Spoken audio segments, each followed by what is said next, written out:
প্রত্যেকটা বাবা মা চায় যে আমার ছেলেরা সফল, ঠিক আছে। আমরা খেতে পাই না পাই, আমরা বহু কষ্ট করে বড় হয়েছি। কারোর বাবা চাষবাস করে, কারোর বাবা ধরো কোথাও না কোথাও কাজ করে, আবার কারোর বাবা চাকরিও করে। তো প্রত্যেকটা বাবা মা চাইছে কি যে আমার ছেলেরা যাতে কষ্ট না হয়, যেন একটা চাকরি বাকরি পাওয়া, ঠিক আছে। অভাবের পরিবার, ধর সে খেতে পাচ্ছে না পাচ্ছে, তোমার পয়সা ঠিক সময় পাচ্ছে। তোমার আজকে জুতো লাগবে, আমরা যেমন প্রথমে মাঠ করতাম, বিশ্বাস করে আমরা খালি পায়ে মাঠ করেছি, আমাদের কোনোদিন আমার বাবারা অভাবে জুতো কিনতে পারে। কিন্তু তোমাদের বাবা মারা মানে দেখছে যে ছেলের জুতো দরকার, না হলে ছেলে তোমার রানিং করতে পারবে না, জুতো কিনে দিচ্ছে, ঠিক আছে। বাবা মা একটু চেপে থাকছে যে ঠিক আছে একটু কম খেয়ে নেবো, কিন্তু জুতোটা ওকে কিনে দিই, কেন জুতোটা যদি না কিনে দিই তোরা দৌড়াতে পারবে, তাই তো।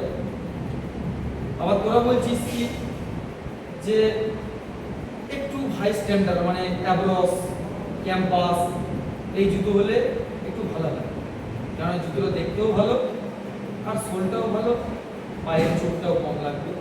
তাহলে এমনি নর্মাল জুতোটা তো সেগার জুতো দাম লাগছে কত, 550-600 টাকা দাম নিচ্ছে, সেটা অ্যাব্রসে চলে যাচ্ছে যখন 1000-1200-1400 দাম নিচ্ছে, তাহলে পয়সাটা ডবল হয়ে যাচ্ছে। তবুও কিন্তু বাবা মা পেছচ্ছে, বাবা মা ঠিক কিনে দিচ্ছে, একটাই মকসদ যে কমসে ছেলেটা আমার সফল। কিন্তু ছোট ছোট জিনিসে তোরা ইগো হয়ে যাচ্ছিস, বাবা মাকে টর্চার করছিস যে আমার এইটা লাগবে ওটা লাগবে। তবু বাবা যতটা সাধ্য ঠিক কিনে দেয়, তুই তো একটা বাবা, বুঝেছিস। কিন্তু তুই একটা পার্মানেন্ট সরকারি যদি চাকরি করিস, তোকে তার বেশি কেউ ডিউটি করাবে, তোর যেটুকু লাগবে সেটুকুই করবি। এরপরেও বোনাস পাবি, এক্সট্রা বেতন পাবি, ডাব্লিউবিপিতে 14 মাসের মাইনে পায়, 12 মাসে তো বছর, 14 মাসের স্যালারি পায়। আবার রেলের এক্সাম্পল বলেই দিয়েছিলাম যে 70 দিনের বোনাস দিয়েছিল, মানে তোর মাইনে যদি 30,000 টাকা হয় স্যালারি, তোকে গভর্নমেন্ট তোর মাইনে দিয়েছে, তারপরে 70,000 টাকা দিয়েছে যে তুমি তোমার নিজের মা বাবা বউ বাচ্চার সঙ্গে আনন্দ করে ঘোরো। আবার বছরে ফ্রি কোনো টিকিটে এসিতেও কোনো রিজার্ভেশনে পয়সা লাগবে না। ঘুরতে যাবি মনে করে, ঠিক আছে আমি আজকে কর্ণাটক ঘুরতে যাবো, কি সাউথে যাবো, কি নর্থে যাবো, দার্জিলিং যাবো, যেতে পারিস, একবার ফ্রি টিকিট এসিতে, যাওয়া আসার খরচা গভর্নমেন্ট। তো গভর্নমেন্টের চাকরি যতক্ষণ না করছিস না ততক্ষণ বুঝতে পারবি না যে গভর্নমেন্ট ফেসিলিটি কি দেয়। আজকে মেয়ের বাবা কি খুঁজে, ব্যবসা খুঁজে না চাকরি খুঁজে? বলে চাকরি, আমার ভাই সরকারি একটা চাকরি দেবে, নিশ্চয়ই দাম আছে বলেই তো। 1 মাস ছুটি আসবি, তবুও তোর বেতন ঠিক 26 তারিখে ঢুকে যাবে, 1 তারিখেও নয়, মাসের 26 তারিখেই পেমেন্ট হয়ে যায়। যারা ডিফেন্সে চাকরি করে জিজ্ঞেস করবি। আবার এমন সংস্থা আছে তোকে টোটো ভাড়া পর্যন্ত দেবে, টোটো ভাড়া। তুই গানপুর স্টেশন থেকে একটু টোটোয় করে গেছিস, সেটার পয়সা দেয়। এমন ব্যাংক, এই যে গ্যাসের পর্যন্ত অ্যালাউন্স দেয়। আবার এমন ডিপার্টমেন্ট আছে তেল খরচা দেয়, পেট্রোলের পয়সা দেয় ব্যাংক।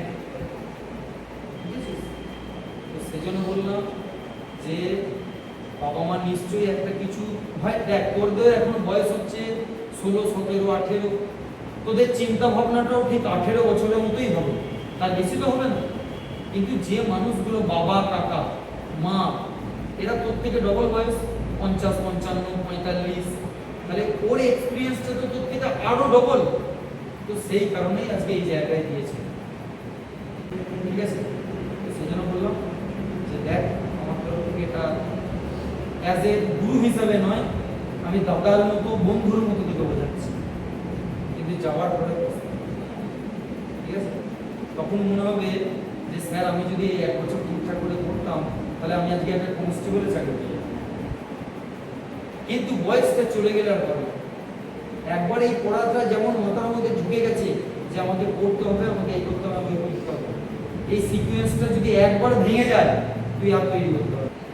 কেন না, প্রত্যেক বছরে তো কম্পিটিশন বাড়ছে।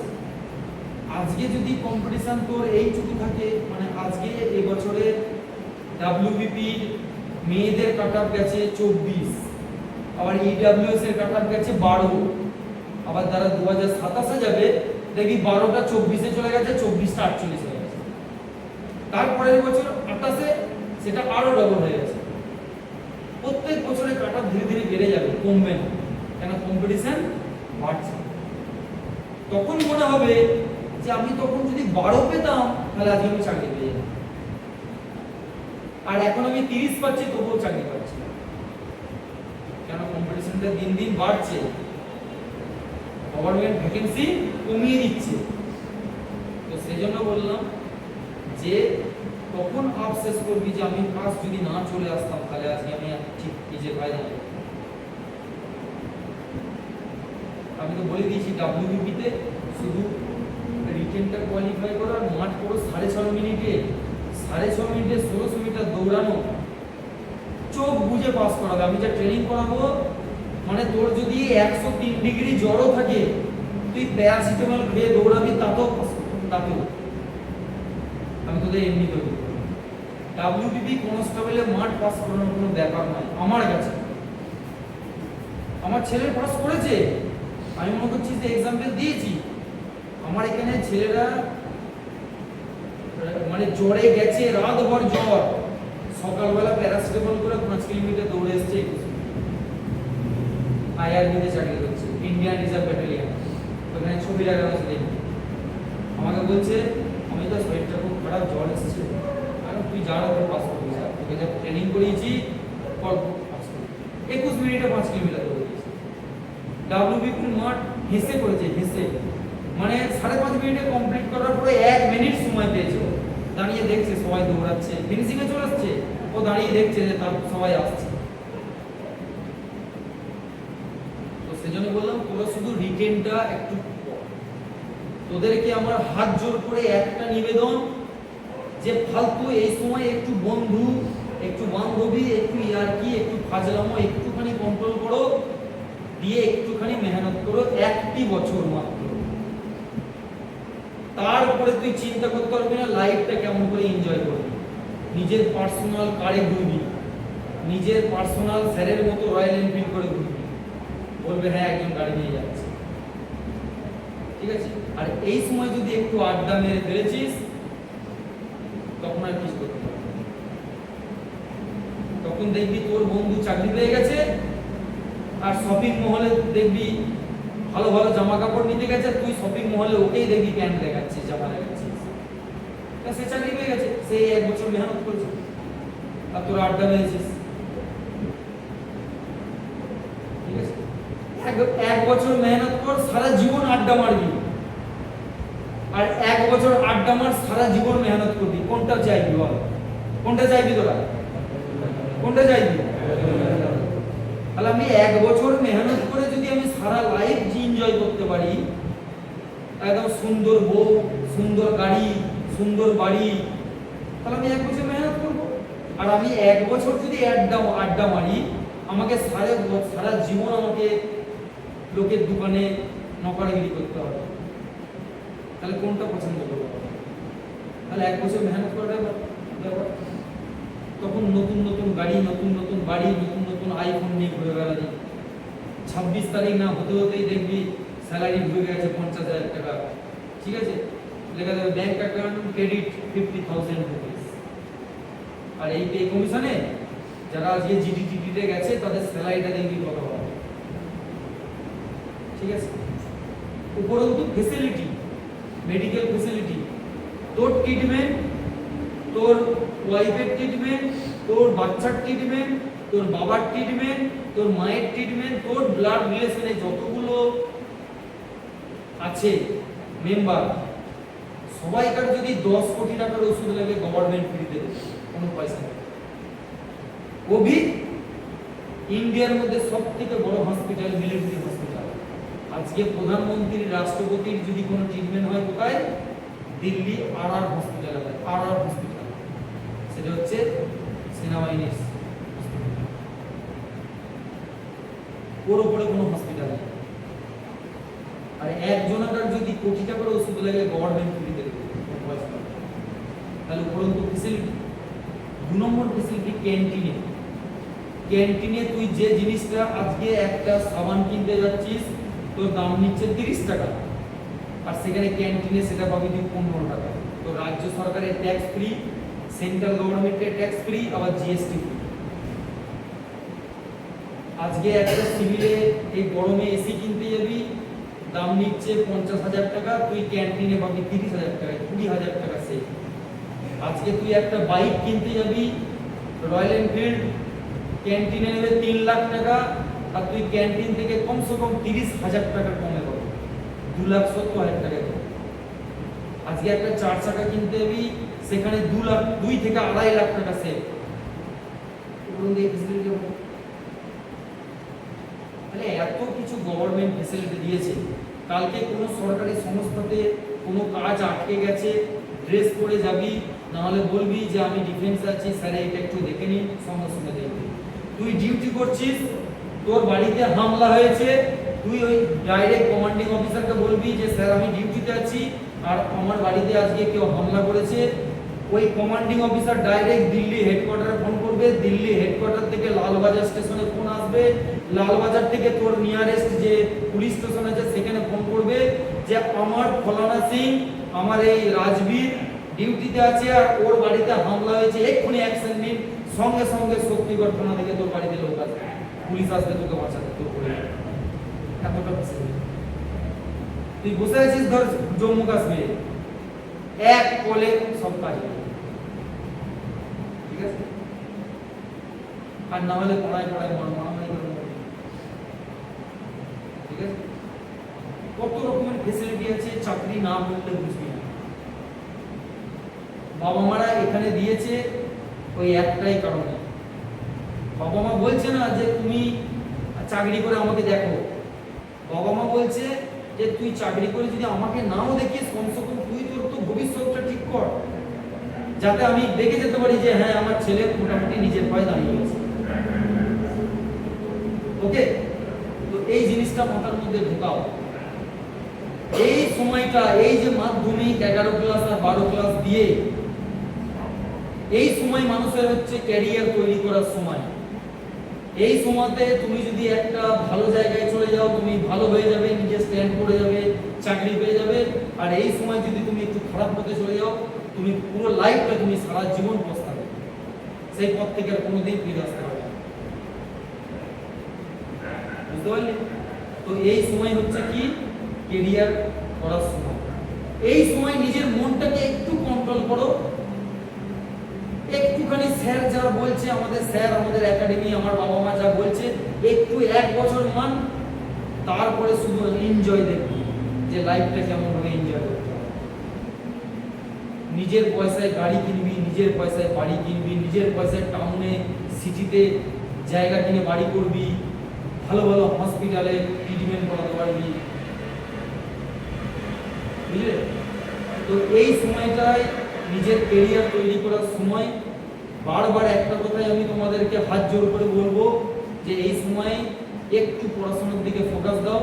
স্যাররা আমরা যেমন বলছি, একটু মন দিয়ে পড়ো, একটু ঠিকঠাক করে চলো, আরামসে চাকরি পেয়ে যাবে, 1 বছরের মধ্যে চাকরি পেয়ে যাবে। আর একটা দুটো নয়, এই 1 বছর যদি তুই রেগুলার 8 ঘন্টা করে পড়তে পারিস, 3 থেকে 4 খানা চাকরি পাবি, 3 থেকে 4। আমাকে একটুখানি তখন চয়েস করবি যে কোন স্যালারিটা আমার বেশি, কোন মাইনেটা আমার বেশি, কোনখানে আমার ডিউটি কম, কোনখানে গেলে আমি ভালো ছুটি পাবো, সেইটা চয়েস করবি। একটাই কাজ কি, শুধু 1 বছর। আর আমি তো দিন রাত তোদের পড়াচ্ছি না, রানিং এর সময় রানিং করাচ্ছি, খাওয়ানোর সময় খাওয়াচ্ছি, পড়ার সময় পড়া করাচ্ছি, বিকেল বেলা খেলাচ্ছি, কবাডি খেলা, ভলিবল খেলা, ক্রিকেট খেলা, ফুটবল খেলা, মনোরঞ্জন হচ্ছে, বার্থডে হচ্ছে, সেলিব্রেশন করছি, তার ফাঁকে আমরা একটুখানি করছি। আমার উপকার হবে কি? আমার হবে, আমি শুধু একটু অনুশাসনে রেখেছি, তাই তো? একটু অনুশাসনে রেখেছি, উপকার আমার না, সারা লাইফ তোদেরই নিজের উপকার। আমাকে কেউ মাইনে দেবে কি যে স্যারের কাছ থেকে চাকরি পেয়েছি, ভাই অমিত স্যারকে এত টাকা মাইনে দেবো প্রতি মাসে? আমাকে কেউ দিবে, ঠিক আছে? কিন্তু আমিও তোদের আজকে রাত্রি 11টা 12টা পর্যন্ত তোদের কাছে বসে আছি। কেন? যে কমসে কম ছেলেগুলোকে একটু তো মানুষ করতে হবে। ব্যাস, আজকে না হলে কালকেও বলবে যে হ্যাঁ স্যার আমাদের একটু গাইড করেছে বলে আজকে আমার নিজের পায়ে দাঁড়িয়েছি। ঠিক আছে? আরেকটা কথা, এই সময় বয়সটা কম, অনেক কিছু ইচ্ছা হবে যে একটু স্মোকিং করি, একটু পুজো আজা আছে ড্রিঙ্ক করি, একটু বিয়ার খাই, একটু এই খাই, একটু ওই খাই। একদম নয়। আজকে আমি তোদের সঙ্গে দৌড়াই কি দৌড়াই না? দেখেছিস তো যে স্যার দৌড়াচ্ছে আমার সাথে। আজকে আমার এত বছর বয়স হয়ে গেছে, আজকে ধর 17 বছর ইন্ডিয়ান আর্মিতে চাকরি করেছি, তার আগেও দৌড়েছি, তো চাকরি পাওয়ার আগে এখনো তোদের সাথে দৌড়াচ্ছি, শুধু একটাই কারণে যে জীবনে কোনো নেশা করি। খা, সেই পয়সাটাতে একটু জুস খা, ফল খা, ফ্রুট খা, কাজু বাদাম কিশমিশ খা, ভালো ভালো জিনিস খা। নিজের শরীরটাকে কেন নষ্ট করবো? আজকে স্মোকিং করবো, কালকে নেশা হয়ে যাবে ক্যান্সার। আজকে মনে কর হঠাৎ করে বিয়ে দেওয়া হবে, আর যখনই তোর বাচ্চা কাচ্চা হবে 40-45 বছর বয়স হবে, হঠাৎ করে ধর মনে করলি তোর কারোর কোনো সমস্যা হয়ে গেল, ক্যান্সারে সমস্যা হয়ে গেল, ওই যে তোর ছোট্ট একটা বাচ্চা হয়েছে, বউ আছে, তোকে তো দেখে বিয়ে করেছিল, আজকে দেখ তাদের ভবিষ্যৎটা কি হবে বল দেখি, বল। তাই তো অসময়ে ছোট্ট শিশুটা বাবা বলেও ডাকতে পারবে না। এটা কেন করবো না? খা, ভালো জিনিস খা, আমি ওইদিকে যাবো কেন? তো এই সময় নিজের মনটাকে কন্ট্রোল করো। কিচ্ছু নেই ওতে, কিচ্ছু নেই।